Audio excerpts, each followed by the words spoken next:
থেকে যদি তোমরা এটাই মনে রাখতে পারো, এই ফর্মুলা থেকে তোমাদের অঙ্কটা হয়ে যাবে কি, x to the power m whole to the power n equal to x to the power mn, m into n, মানে আমার পাওয়ারে গুণ হবে যদি এরকম ব্র্যাকেটের মধ্যে থাকে। তো আমরা কি করব, সলিউশনে যদি যাই, ফার্স্ট সলিউশন এখান থেকে কি করব, যেগুলো আছে সেগুলো থাকবে, জাস্ট আমরা এই দুটোকে ক্যালকুলেশন করব।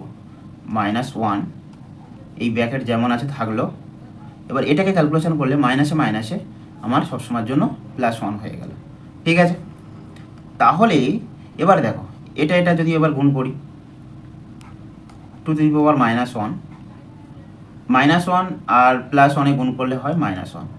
ঠিক আছে, তো এটাকে কত হবে, এবার এটাকে গুণ করব, এই দুটোকে গুণ হলো, আমার এই দুটো গুণ হলো আর এই দুটো গুণ হলো, তাহলে আমার এই দুটো গুণ করলে কত হবে, 2 two the power +1 equal to কত, 2 হয়ে গেল আমাদের রাইট অ্যান্সার।